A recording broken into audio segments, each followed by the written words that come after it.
we'll go ahead and get started.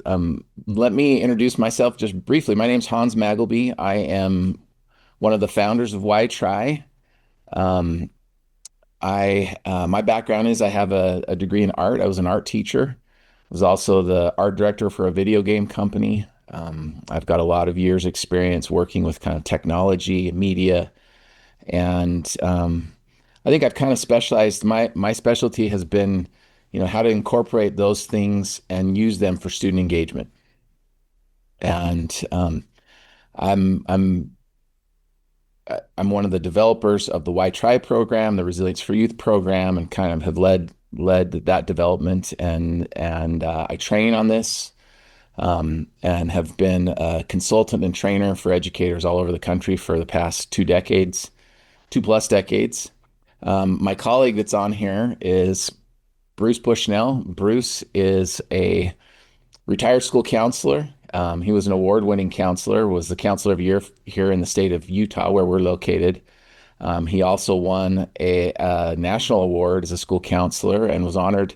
We were kind of joking about this. He was honored at the White House by the Secretary of Education years ago at a President ceremony that Bush. they held in the Rose Garden, which is Yeah. no longer in existence. Now it's a paved piece of concrete with future gold gilded ballroom being built.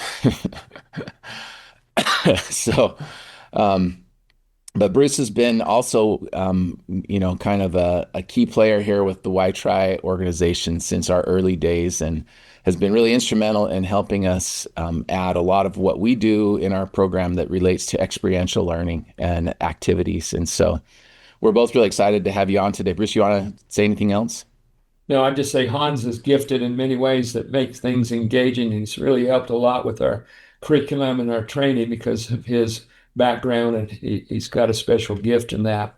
And I've loved being an educator. I was a high school counselor for 26 years, a teacher for the first three, then high school counselor and a basketball coach. But I love working with youth, and that's my passion is to make a difference. And I hope we do something today that will make a difference for you as we get into this. Yeah, Thank you absolutely. for being here. Absolutely. Thanks, Bruce. We've been doing these webinars since COVID hit. We started out doing these just when everybody was on lockdown, and kind of the way we were operating and doing our training and speaking at conferences and presenting all had to kind of change up. And so today, we've just tried to keep it going and have opportunities where we sometimes will bring in um, different guest presenters and people from around the country, working with different background and experience, dealing with different challenges and issues, and sharing their expertise and insights. Um, Today, we wanted to just provide a little workshop for you centered around this topic, helping students manage emotions, make better decisions, and stay engaged. And we want you to be able to kind of see some of the resources and approach that we follow here organizationally and as part of kind of the work that we do. And this isn't just going to be theory and talking about things. We're going to provide some great free resources for you at the end of this. And so um, we wanted to start off sharing one of our lessons that we have, one of our units in the Why Try program that focuses on motivation and having a resilient mindset. Kind of the learning objectives of this lesson are focusing on helping students be resilient by using challenges to fuel their motivation. So recognizing, we can't take away the challenges that our students have. So we're trying to help them understand how they can, depending on how they view their challenge and how they tap into it, it can become a source of fuel or a source of motivation for them.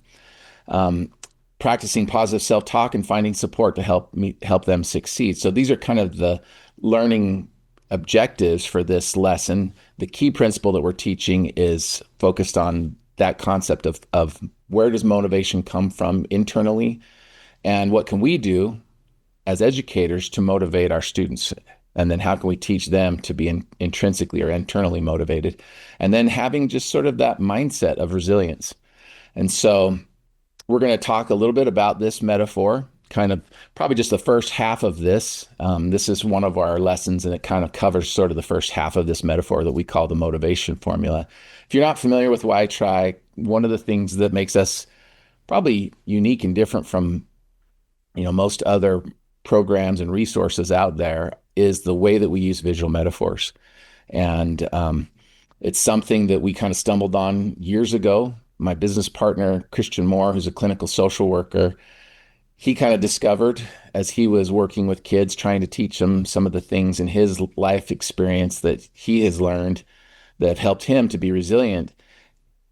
He was just talking to kids and they wouldn't listen. And so he started doing things to try and engage them differently. And he was consulting with one of his colleagues, a school psychologist, and she was sharing with him, you know, the idea of multiple intelligence theory and different learning styles and how kids learn differently. And he just observed that when he talked to kids, they often wouldn't listen. And so he started drawing pictures for them. And it was a completely different experience. He would draw these pictures that were, something that related to their life. It was kind of a metaphor of what was going on in their life.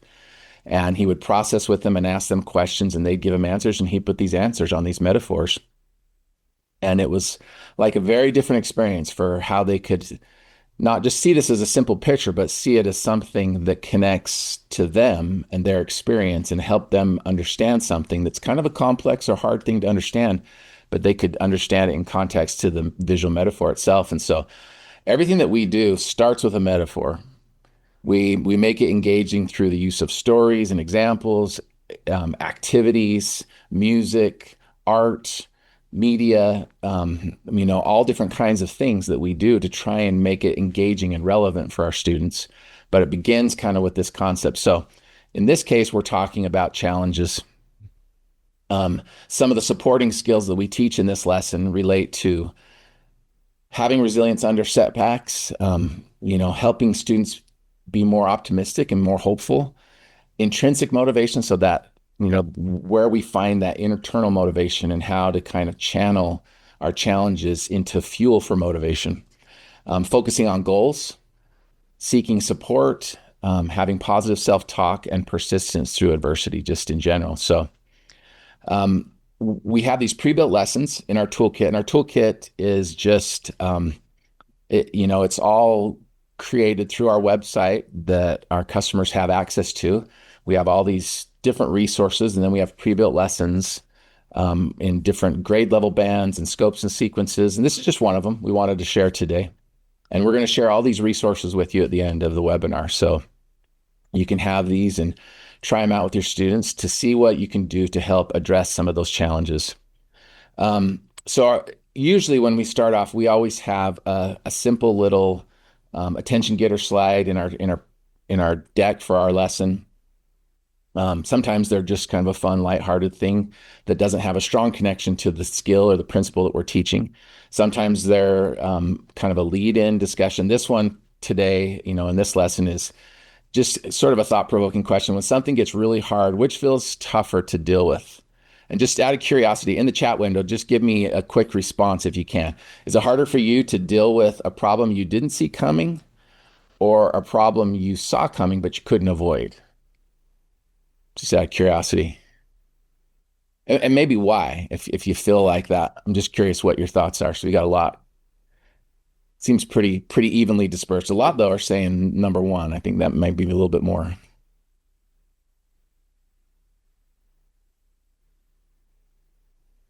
Yeah, I know. I don't know. I think for me, sometimes when you don't see it coming, it's harder for me to manage my emotions. It's really easy to get upset when something unexpected happens. And when I do see something coming, even though I can't avoid it, maybe I'm able to prepare myself a little bit better. I think that's just me personally. I don't know, Bruce, what's your thought? I'm too also. I mean, I feel like if I can see it coming, at least I can check into resources and do something about it. I may not be able to fully avoid it, but maybe I can deal with it and cope with it better than if it just comes out of the blue. So you'd prefer to, it's not the I tougher prefer thing for to. you. Yeah. Yeah. So anyway, again, this would be something with your students you could just have a simple discussion, talk about why, and it kind of relates to what we're going to be talking about in this lesson, which is how we view our challenges and how we handle challenges. And sometimes there are things that you can't avoid and you can't control. Um, Sometimes there are things that are unexpected and you don't see coming. And so in both cases, we're having to deal with those on a regular basis. So one of the little activities that we have that goes along with this lesson, it's just an object lesson, is this one. It's called balloon pop. And I'm going to just throw a question up here. Um, and if you could, in the chat window, just share with me real quickly, what's something that annoys you? Is there anything you can think of that just is annoying to you sometimes or, kind of gets under your skin? Okay, we got some good ones here. So now typically I would do this with a group of students, put it on a whiteboard and kind of write some of their responses. I have a student volunteer to come up and write down some of their responses. Okay, so we've got a lot here. So for each one of these, no, I'm not going to do it for each one, but for some of these, so we've got. Why don't you read some for me, Bruce, and I'll in the chat window, and I'll kind of illustrate how we handle this. People are disrespectful, people lying to me or lying to my face, bad manners, not listening, talking with food in your mouth, leaving messes, being excluded from decisions or mouth breathing, chewing loudly. One I was going to put down was but the Chewing one I was going to loudly. put down is Oh, bad drivers. We had several bad drivers. why is it? Chewing loudly is one that gets me too. It drives me crazy. Rude Uh, people. So for is, each one, as I'm going, I'm kind of adding to those. We could do, I've got other ones. What's something that makes you mad? Kind of a similar thing. You can be answering those or something that frustrates you. So any of those. bad Um, drivers, laziness. Oh, oh, all right. So, man, I hate that. That actually caught me off guard. Wasn't expecting that to pop so quick. So for each one of these, I'm just kind of building and blowing a little bit in my balloon as we're adding some of these challenges, some of these things that we might experience on a daily basis, either at home, at school, with our friends. Those are kind of the three main environments we often focus on with our students. And so, having that discussion, what's something that frustrates you? Then I like to just have a quick processing moment with our students. So, a couple questions here. We'll ask, why did the balloon pop? Well, obviously, we had increasing pressure building up inside it, right? Every time I'm adding a little bit of air to the balloon, it's getting tighter and tighter until eventually it bursts. It kind of lost its ability to maintain its shape, right? In real life, what does that look like when somebody pops? In the chat window, what would you say? Is there ever a moment in life where somebody pops kind of like my balloon just did? Like how would you describe it? What does that look like? Yeah, awesome comments here. So yelling, anger, crash out, storming out, a melting. meltdown, flip your lid, rage, screaming, lose control, crying, snap, act out of character. I think that's something you see a lot. You act out in a way that's not what you want to be doing, or it's kind of out of character for yourself. Sometimes you've kind of lost control, right? I think you see that a lot. There's a lot of um, loss of that emotional regulation that we have, right? We just when you pop, it's like you've kind of let go of some things and you explode. Um, what usually happens to relationships, opportunities, or trust when somebody reacts instead of responds? How does that impact some of those relationships or opportunities, things that we experience when you just react? Love it. So damaged, people get hurt. It creates distrust, um, you know, diminishes the relationship. People pull away. Um, it builds caution in others, creates fear. We lose respect. Love those. Really good answers, you guys. Why do some people react to the items that we just listed, in the chat window there, or if it would be in a classroom, on the board in a negative way, and others do it in a positive way? You think about that in life sometimes. Why is it that some people react to those challenges negatively, where others are able to react in a more positive way?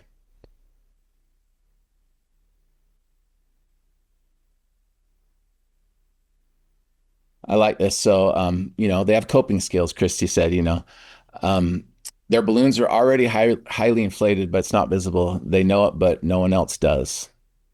Um, there's a level of emotional control and coping skills. Um, Angela said resiliency. I love that. Rochelle said the way they were raised, so something in what they've been taught has helped them. And I like that because I think that implies for us that this is something you can teach, right? It's not something that is just outside of the scope of what we're able to help our students learn when they're in school. These are things that we can focus and change and build. Um, they're practicing it, so resiliency. They're positive, well rested, and calm. They're good at regulating their emotions, and they have strategies for calming them and not letting them get to the point where they boil over. So, here's a question: just is it okay to be angry? And if so, why or why not?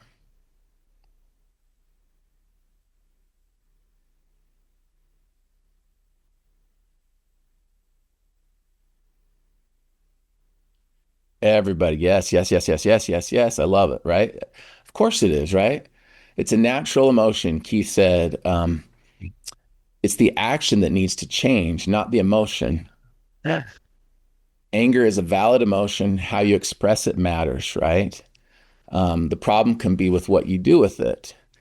It's what you do with that anger that makes a huge difference. I think you all, as educators and as adults, have learned and dealt with this throughout your life. We all struggle with it, I'm sure. Um, this is one of my favorite questions in follow up with this is when does anger become not okay? Is there situations where anger is not okay? What do you think about that? When it's out of control, when it turns from assertive to aggressive, when it hurts others intentionally. I love that.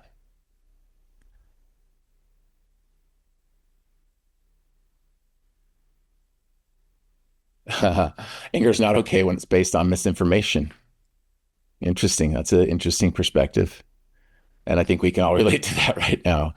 Um, when it becomes uncontrollable, when it turns into violence, especially directed at others, right?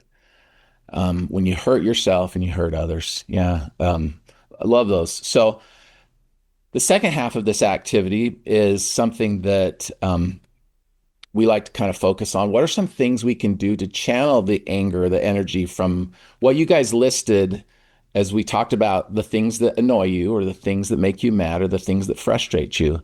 What are some things we can do to channel anger or energy from those things that you listed? So if you listed something, now think about what is something that we can do to channel that kind of in a way that we listed into positive motivation.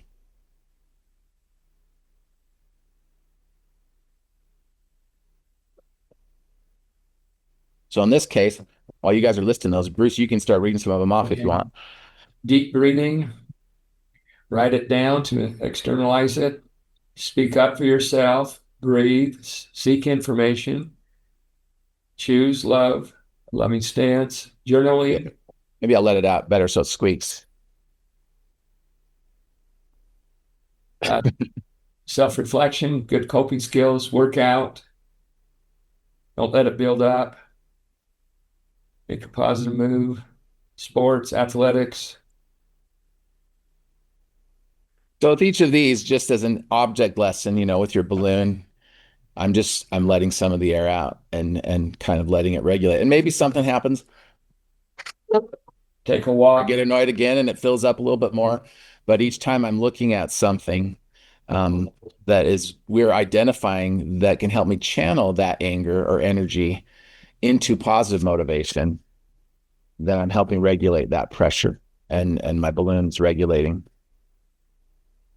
So let's process that just for a minute. What happens when we channel our anger in positive ways? I'll put a couple of these questions up here. How do you get motivated to channel anger in a positive way? Why is it important to channel our anger?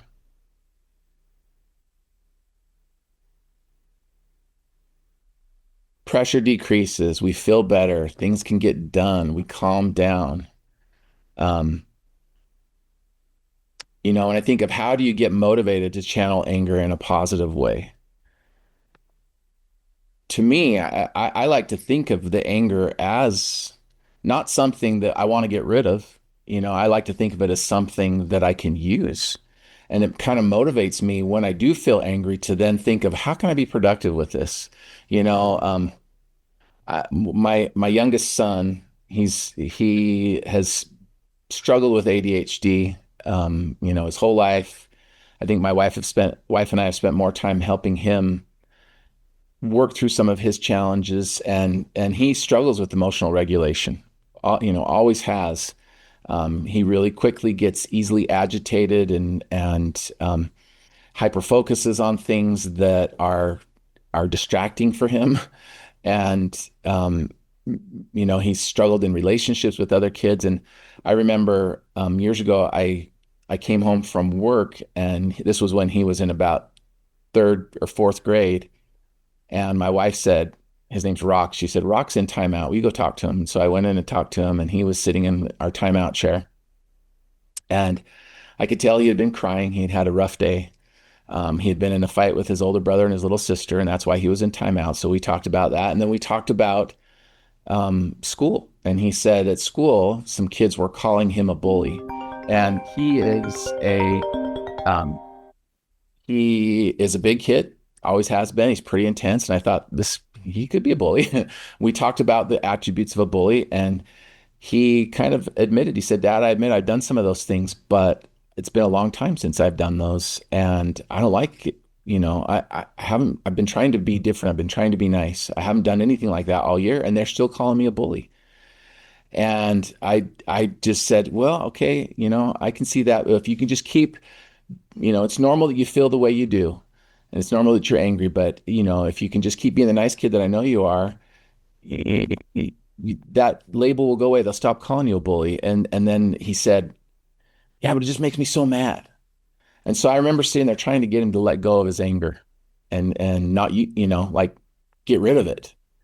And I remember talking about it, and then I realized, what am I doing? I know better than this. And I told him, I said, you know what, Rock, you don't need to get rid of your anger. It's okay that you're angry. That's normal. Just like you all said, it's important to recognize that's a normal emotion that we all experience and we all feel. And so I tried to help him see he loves sports. And I said, is it easier to practice basketball when you have a lot of energy or you don't have any energy? And he's like, well, when I have more energy. And I said, so instead of getting rid of your anger that you're feeling, what if you take it when you feel angry like this and go use the energy from that anger to practice dribbling and shooting your basketball?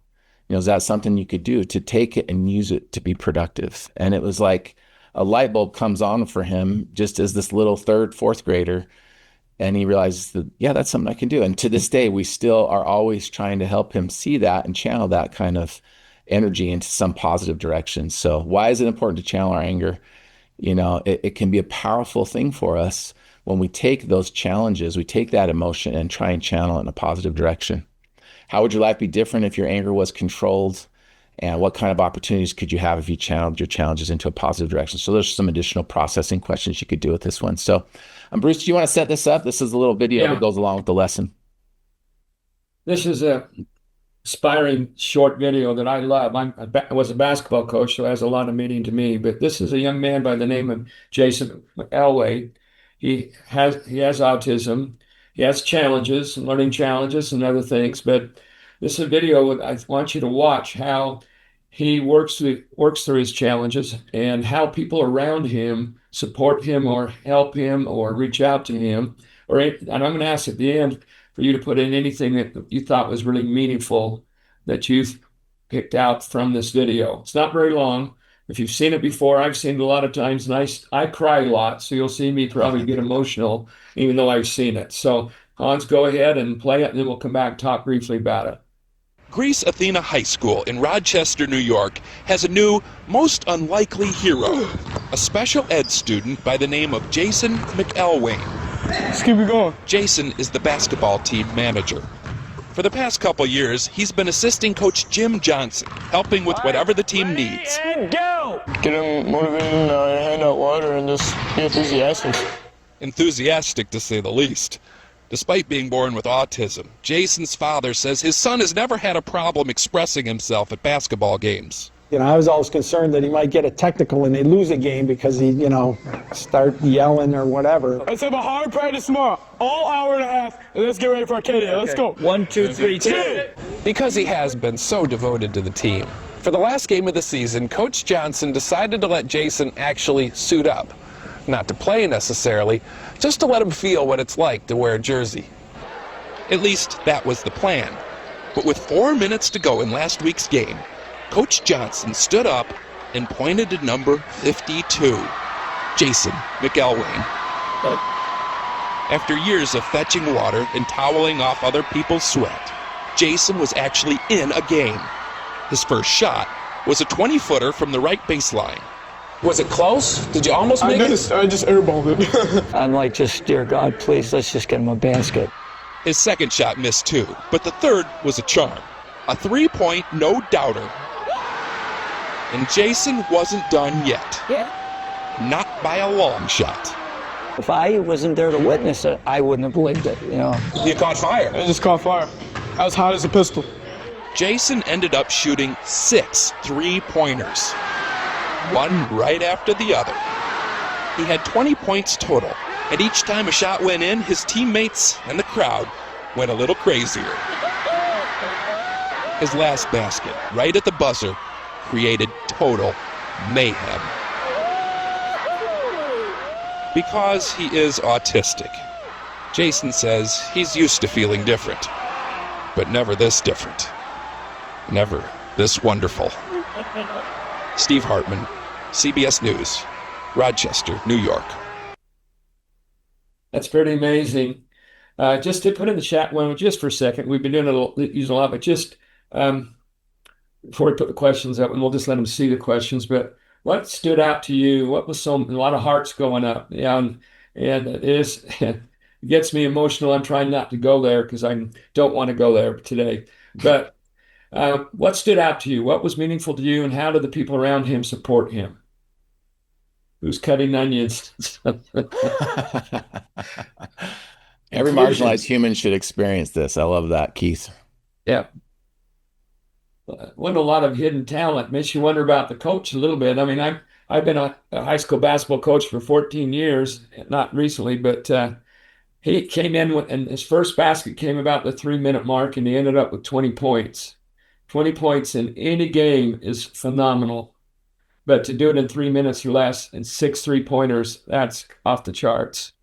But they're saying his peers cheering for him. He didn't, he got support. His coach supported him. His parents supported him. The students in the stands supported him. And being a coach, usually when you put people into the game at the end of the game, they're kind of selfish. They want to be in the newspaper the next day in a high school game, and they should just put it up. You don't score 20 points in 3 minutes unless you have what in your hand, the ball. His teammates knew this is kind of his shining moment, and they got him the ball. And so that's kind of, we talk about it in the class sometimes. How can we support each other better in school? Be aware of each other's needs. And I don't know if you saw his teammates, when he made his first 3-pointer, their vertical jump was probably higher than they jump in practice. They were so excited for his success. and how can we be more excited for each other's success. So you can take a video, but you can make it really something that brings kids in to lead into what you want to teach, or you can play this after you teach the visual metaphor and then go down through it. Let's just see some of the questions, Hans, that we have. We're not going to take. We've done a lot. We want to make sure we get to everything. How do the students react when Jason entered the game? It's kind of that first one thing I love about that, Bruce, is that they were not only super excited as he was going into the game. That tells you something. They knew him. They knew his challenges. They knew why this was important to him. And it's kind of hard to see, but you can actually see some of the students in the student section had little little cutouts of his face that they were holding up, like little posters with his face on it. And so they came knowing this was going to be an opportunity for him and how important it was. And they were so excited to support him, which I think is awesome. And how do you think they felt about Jason that we just saw it? We witnessed it.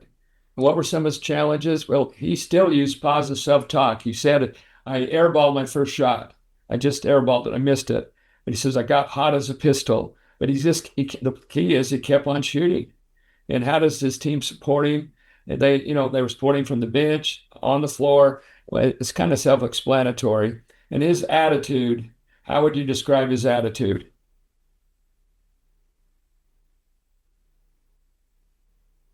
Throwing that out to you. How would you describe his attitude? It's kind of obvious, but I think that's why his temeates were so happy for him, because he's always been there and had that positive attitude. He even said, to get him water and help motivate him and, be supportive. He let him in the chair for let's have a hard practice today. He was persistent. He didn't grow up. He was motivated by relationships. He was motivated he had a love for basketball, and he didn't want to let his teammates, his coaches, and others down. So I love it. And it kind of leads in how he learned to look, he had emotion, but he used it in a positive way. And I think how he took a challenge and turned it into something productive. So it leads in to where we want to go right now. I think my favorite question when I do this with students is that last one there, Bruce. Why do you think they stormed the court and put him on their shoulders at the end? Obviously it was an incredible accomplishment, like you said, for anybody, but understanding him, understanding what it meant to him, they were so happy for him. And I wish every school had a culture like that school. Right. That is just that to me shows this is a school with a good culture. You're going to have access to everything we're doing today, which is pretty exciting for you. But from that, once someone put down in the chat window, how do you get students to be excited for each other's success? Part of it is just by going through this lesson or any of the Why Try visual metaphors, but ask the students, how in this class could we let them tell you. You ask that very question, and then we brainstorm it and work on it in the class or in a group, or I use it as a counselor, one-on-one counseling. But you can ask that question and have them come together to work on it. So anyway, thank you you guys are great in the chat window. You're awesome. You're right on it. Okay, we're going to shift into now kind of leading into with some of the things we even saw with the motivation from Jason, but call it the motivation formula. But I want to start out, a lot of times when I'm running a group or class or even individual, I'll ask the students, what are some of the positive ways we use water? And I'm just going to go through some slides, but water helps sustain life. Everything you ate or drank today or tonight, last night or in the morning, has its roots in water. And water is recreational, and water is cleansing. There's so many good things about water. I love to go to the beach with my family, and that's our one favorite vacation. We boogie board and we build sand castles, but it's therapeutic to be at the beach. And then that looks like they're playing Marco Polo. Kids love to play in water and be in water, but water is great. Again, I couldn't start the day without a shower, and I'm not going to ask you to go in the chat window how many had a shower today, but it just feels so good to start the day being clean. And there's other things that water can do for us. It can cleanse, it can clean things. It's refreshing to drink. I think there's all kinds of things. This might be one of the biggest reasons. One of the best things that come from water is hydropower. and the production of electricity that comes from a dam and water and turn it into electricity and power. And we'd be here all day if we wanted to talk about all the things we get from power and electricity. So water does a lot of amazing things in our lives. And our bodies are made up of 75% water. That, like, I think, remembering that from a health class, I don't know if that's exactly right.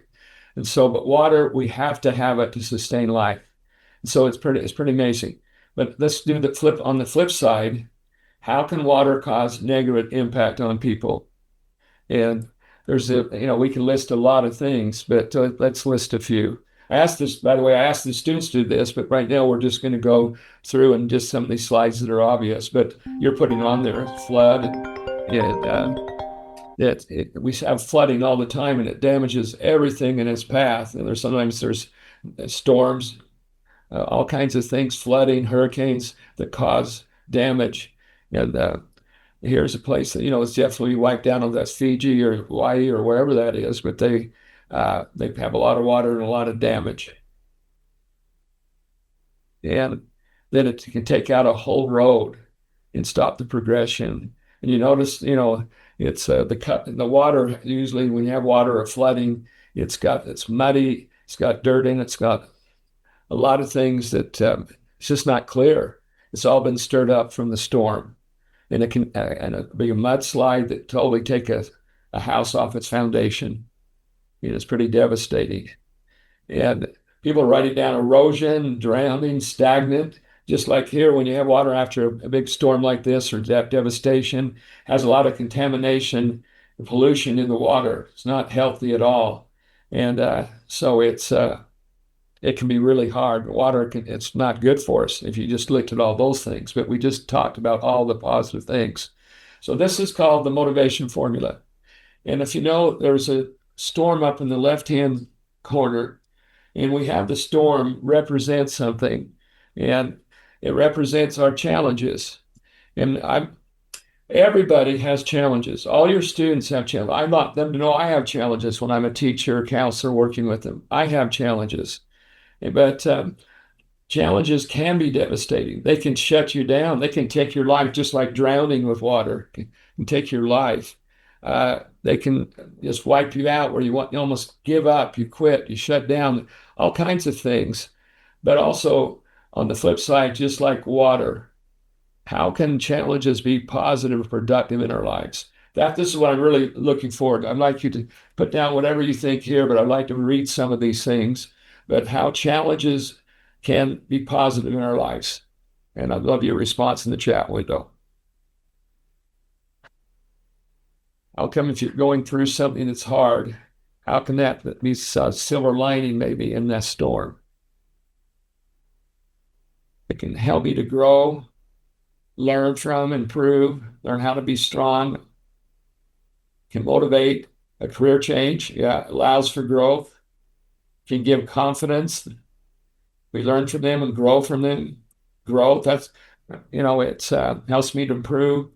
It makes you realize you can do things and survive things. You can do hard things. It shows me that people will support me, that people love me. It inspires creativity and problem solving. A lot of some of the greatest inventions or things or people's accomplishing things have come from a major challenge. And it builds perseverance and grit.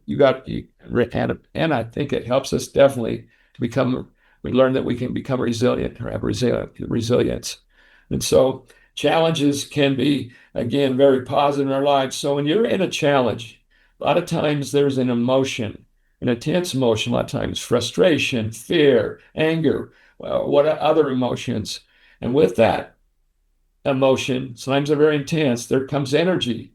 A lot of times you're right initially in the challenge, then that emotion's there, you have energy.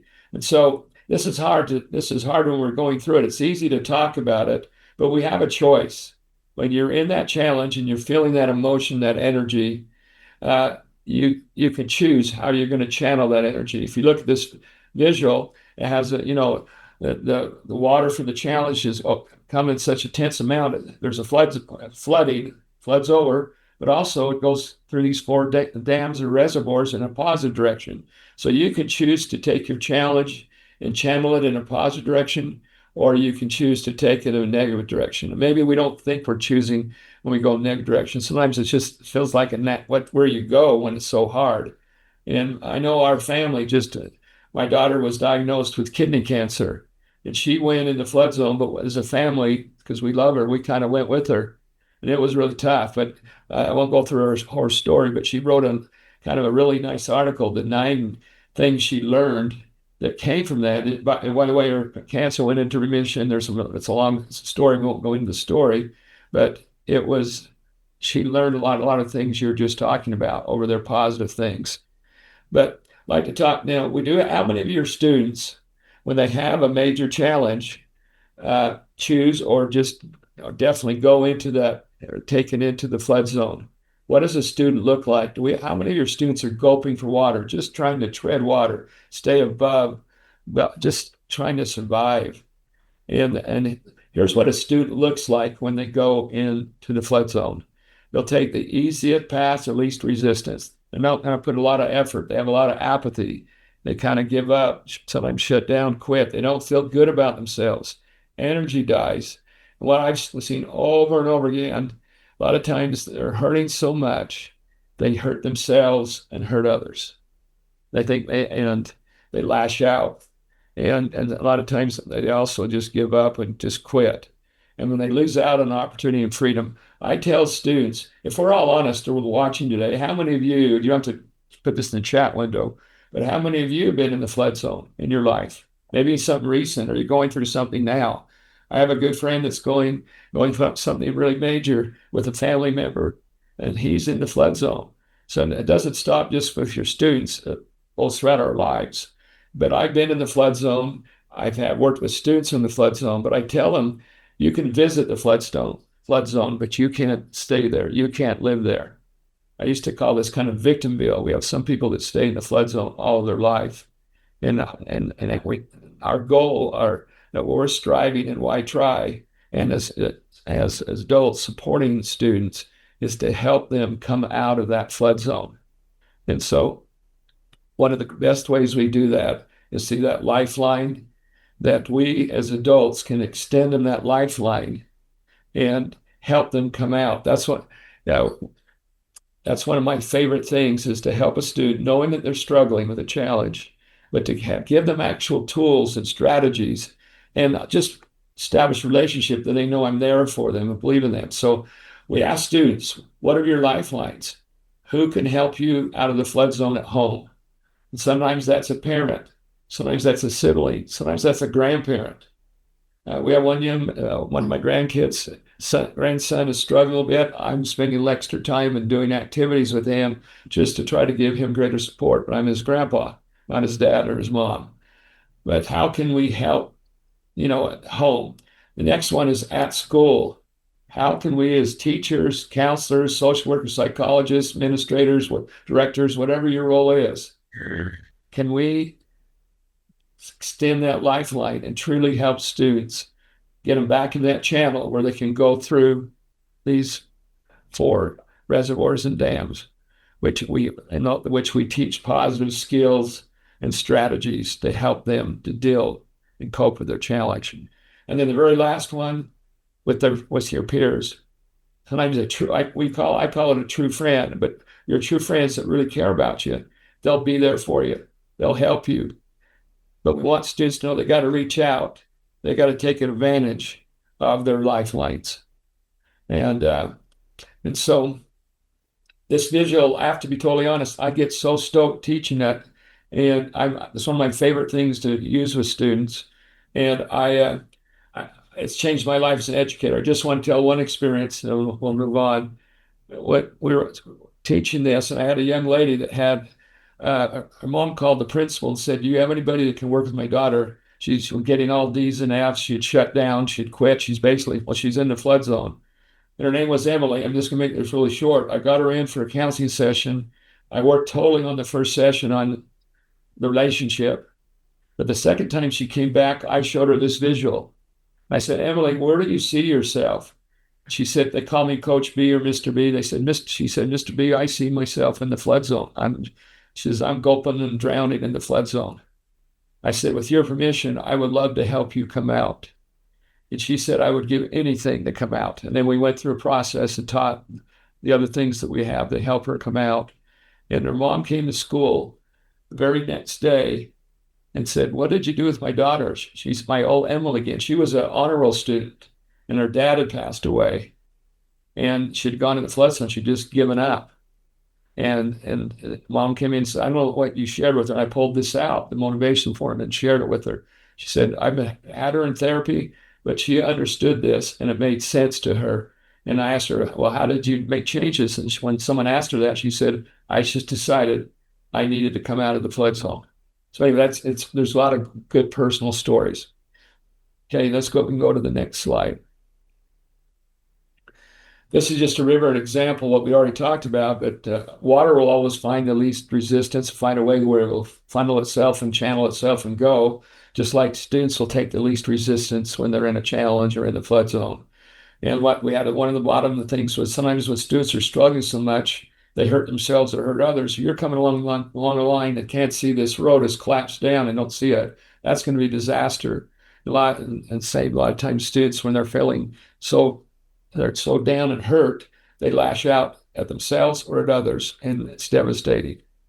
Yeah, I think a lot of times, sometimes they, you know, when they're struggling and they're in the flood zone, they cause damage that's collateral damage, right? It's not just impacting them alone. It impacts Right.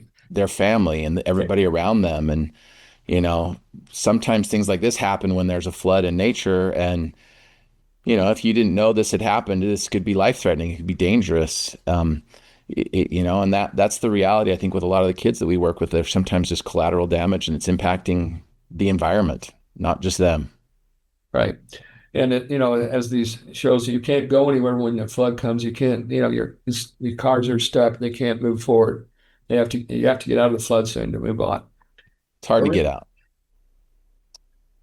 So, one of the things we wanted to share with you, so this is kind of, as we walk through this metaphor, we get through to this point where we talk about lifelines with our students.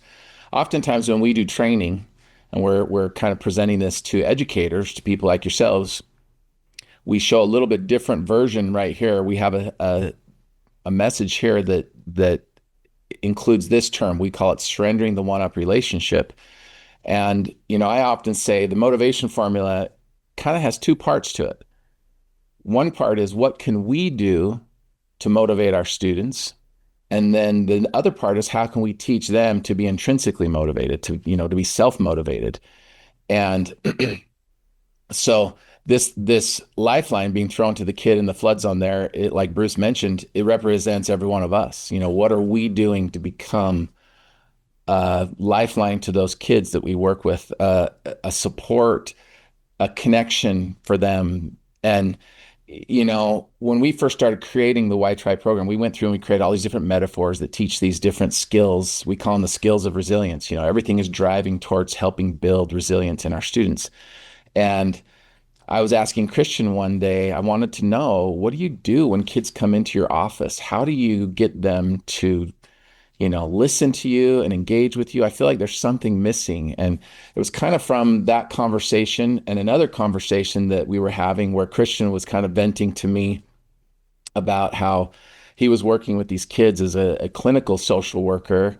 And he was frustrated because he felt like he'd make progress with them and then they'd go home and they'd have to go back to their family or their friends. And a lot of that progress would just go out the window. And he was just venting frustration that he couldn't get rid of their problems, their challenges. And I remember kind of laughing at him and saying, Christian, I may not be a social worker, but I'm pretty sure you're not going to get rid of their challenges. And he's like, I know, but it's hard to, you want to take that away. And so we started talking about, well, what can we do? If we can't get rid of their challenges, how can we help them? And it started with this motivation formula. And then this piece right here called surrendering the one-up relationship was kind of what Christian was sharing with me. He would say, I'd say, what do you do? Like, if I could be a fly on the wall and watch you, I think I could start listing some of the things I'm observing you do. And then somebody like me, maybe I could do what you're doing. Or any of you on this webinar, you could do what Christian does. And so, and it was all about how he's making that connection with them. And so one of the things he said, he goes, sometimes I let him sit in my chair, and he would have this big soft leather chair that was his, comfortable chair that he bought so that he could have a soft place, comfortable place to sit in his office most of the day. And um, and the kids would come in, they'd have kind of a hard plastic chair they'd normally have to sit on. And he said, I'd usually let him sit in my chair, and I'd call it the expert's chair. And I said, why would you do that? And he goes, well, I'd say, we're talking about you. You're the expert. Nobody knows more about you than you do. So I think you should sit in this chair. This is the expert's chair. And I said, that's cool that you're doing that. What's your reasoning behind it? He goes, I feel like every kid that I'm working with, they're always on the losing end of every relationship. They're one down and everybody's one up. I'm the therapist. They're the client. They're down here. I'm up here.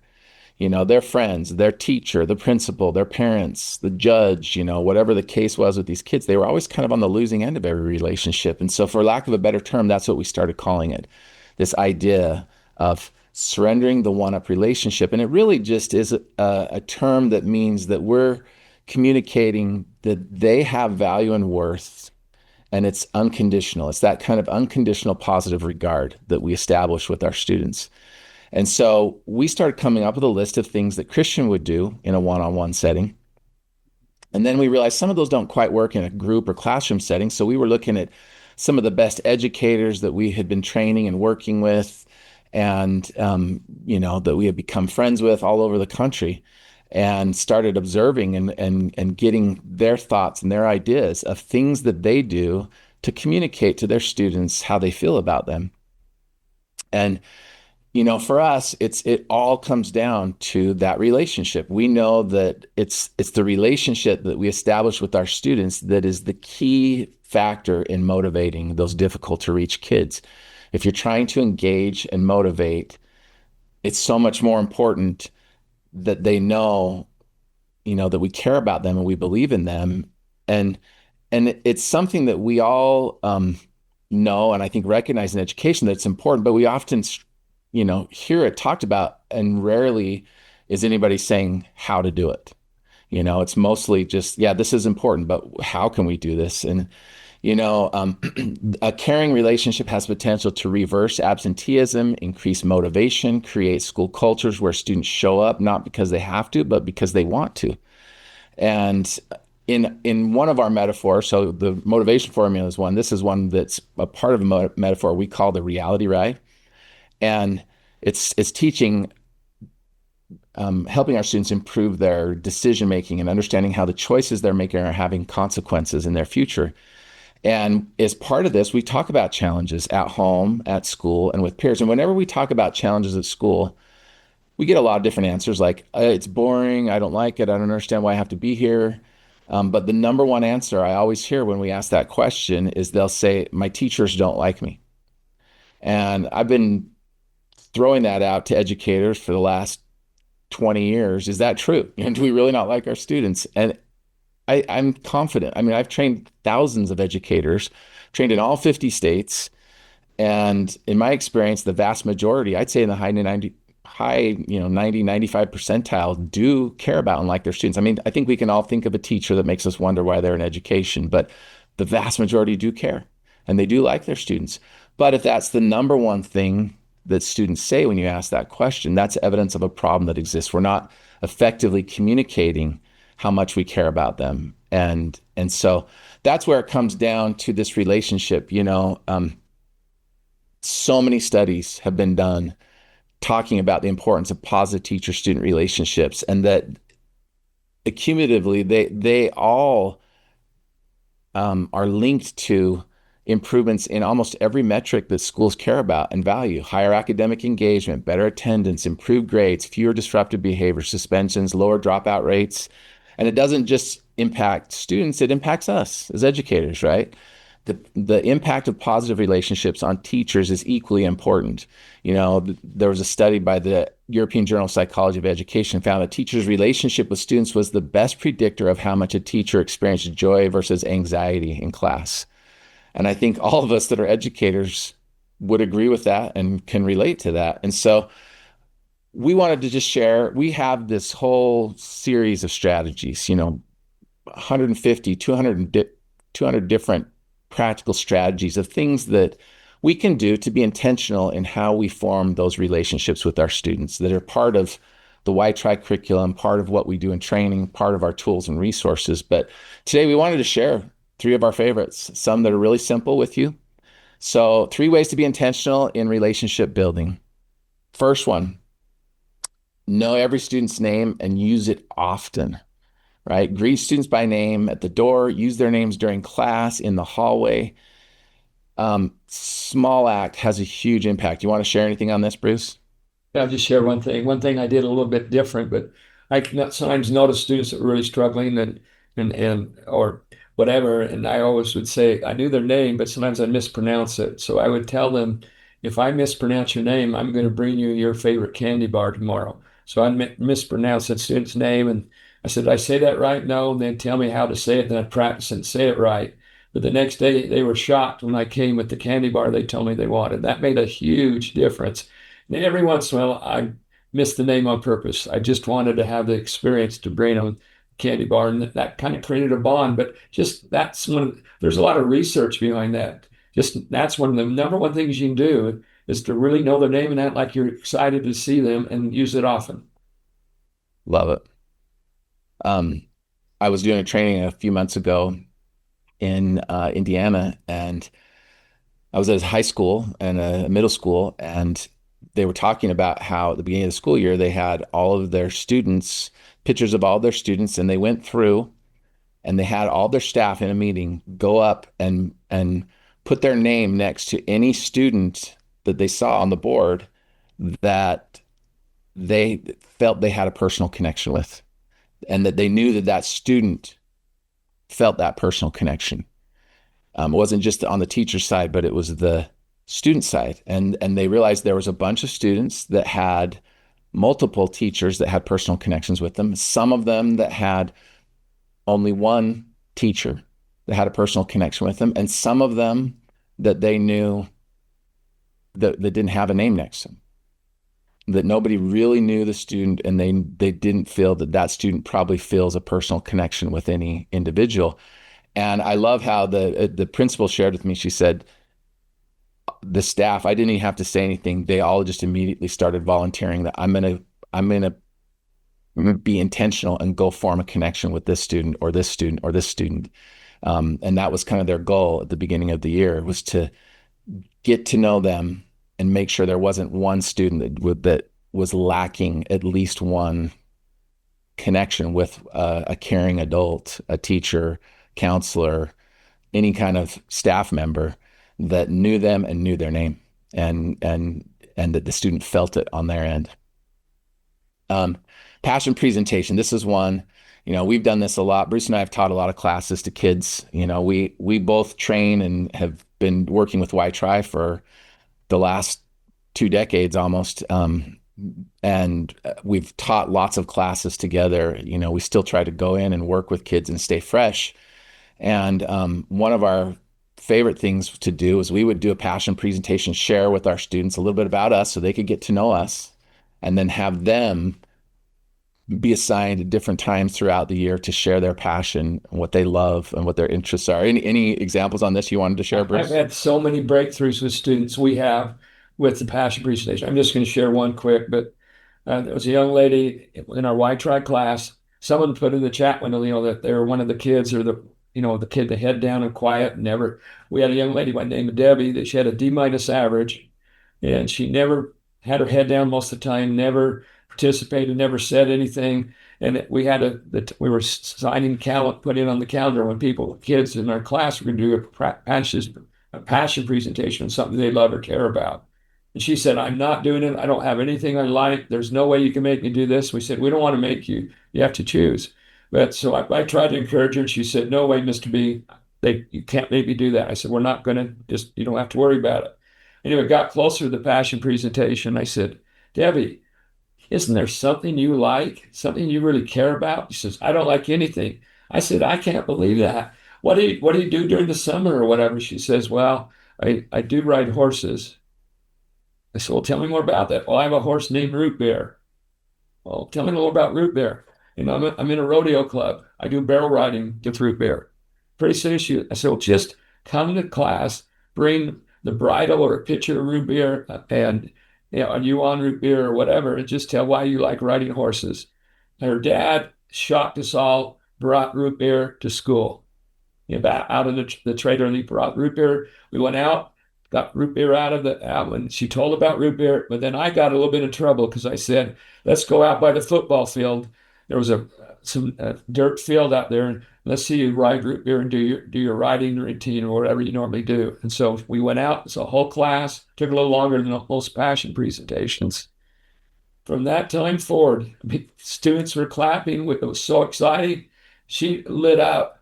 And from that time forward, it was a process. It took about a term. She started moving outside of herself, head up, participating. And 2 terms later, she was a B+ student, not a D- student. And there was other things that happened, other key people, but I really believe the springboard was the passion presentation and root beer and her showing that. Love that. I love that. Last one, just the third one here. Notice and comment. If you notice new shoes, a different hairstyle, or a shirt with their favorite band, say something. It shows you're paying attention and that you care.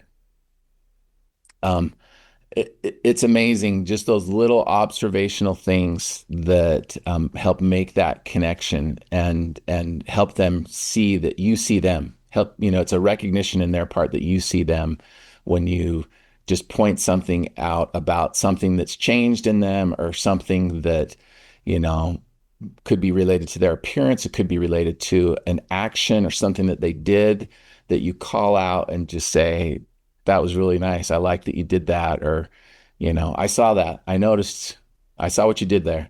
To me, I think that is just one of those really small, simple things. But when we're intentional about recognizing something positive about our students or personal about our students, it just goes such a long way in helping create that connection where they know we like them, we care about them because we're paying attention to them.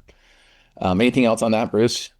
No, I mean, I know in our area we have 9 ski resorts now, and sometimes kids would wear skiing apparel or something related to, and I say, what, do you snowboard or ski? That just anything to get in, or sports teams, a jersey or hat. That's it. Wait, anything that you pay attention to what they like or what they're doing, and it's just what you're talking about, but it's good. So we're short on time now. We've been going through this. I want to just make sure you guys know what we've got here. So we've got another activity. We won't go through it with you, but it's in the lesson. We've got a little observation activity that's kind of, these are what we call resilience boosters that are part of the lesson. And let me actually exit out here real quick. Well, actually, first, let me do this. If you can follow this QR code and fill this out, we're going to send you to a page where we've got these resources for you. So we have a free lesson plan. It includes a video demonstration of this lesson, how to facilitate it, kind of walking through the visual metaphor and how we process that. 2 different activities in there, that balloon one and this other one called Silver Linings. The presentation deck for this, either a PowerPoint or Keynote file that you can use for that. A copy of our visual metaphor of the motivation formula. The student game plan is kind of a nice thing. It's sort of a worksheet that you could use if you were doing this one-on-one with a student and you wanted to try and teach this to them. It's kind of a worksheet that they can go through and process the metaphor by filling out the questions in this worksheet. And then it would give you a resource. There's a facilitator's guide to go along with that is a resource that you can use once they've filled it out to kind of process their answers and talk about, how this relates to what's going on in their life.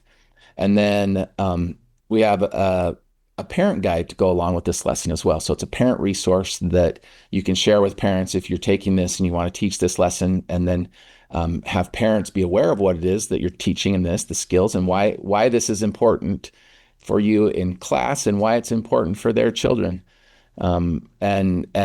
And then some resources in there for them to help kind of reinforce and support some of the stuff that we're doing when we teach these classes or these lessons in a school setting, that the parents can reinforce and support that at home. And so if you fill out that QR code, we will share, will take you to a page that has all of these resources. Let me, I think I can show you the page real quickly here. Yeah, it's going to be a page like this that has all the resources here. So you've got the lesson plan you can download, a demo video of this that's down at the bottom, a kind of an explanation of the lesson here, and then you've got your presentation decks, the game plan. There's a document here that's the 3 ways to be intentional at building relationships. So a little bit more what we were just sharing with there, some ways for strengthening the one up. The video of Jason McElwain that Bruce just was sharing with you is right here. The visual metaphor motivation formula, the balloon activity, and this activity silver lining, and the resilience booster, and then the resource for parents. All of those are right here linked in this for your lesson that you can use as just a sample. We want you to try this out and see what you like. Let me see. I will share this.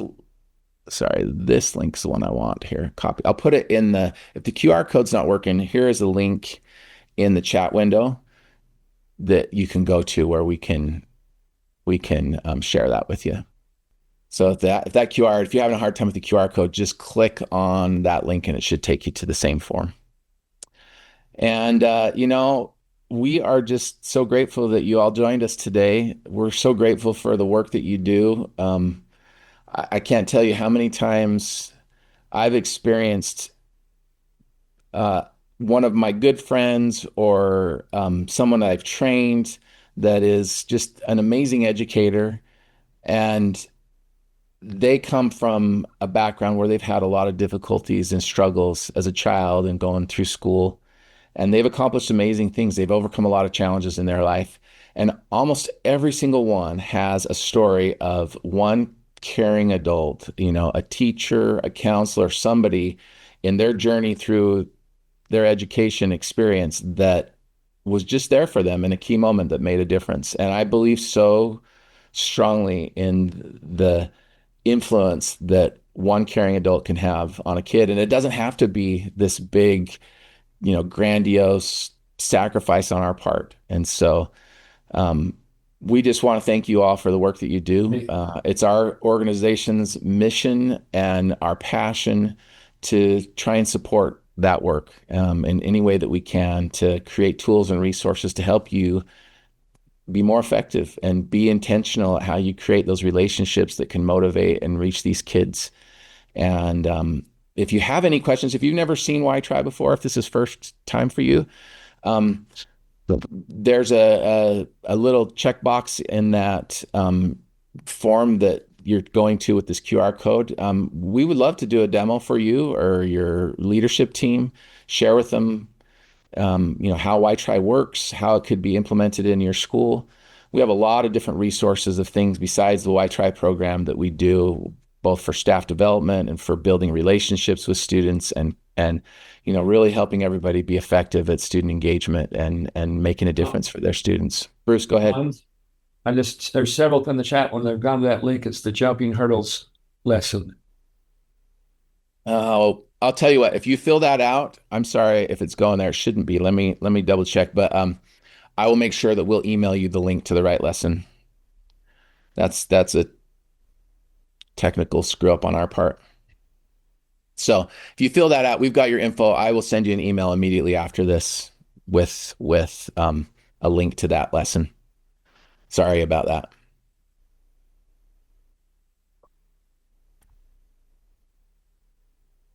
Okay, I think that's it. Bruce, thank you, everybody. Anything else you want to say? Yes, you guys are awesome. Just Good love luck with the crazy weather out there. Their insight in the chat window. They've had a lot of interchange going on while this has been going on with each other on good things. I think I can tell that you get it, you understand, and you really care about kids. So thank you.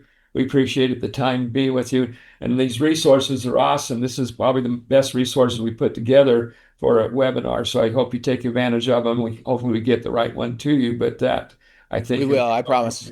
Don't stress it. I'll have it coming to you in an email immediately following this. Sorry about that. That was just a little glitch on our form there. We must have had the wrong link at the end. Okay, thank you, everyone. Have a great day. Thanks for being here and taking the time. Those are stuck in snow for 3 or 4 days. I hope you enjoyed it, but get back to school and to your kids, your students. Thanks, everybody. Have a great day.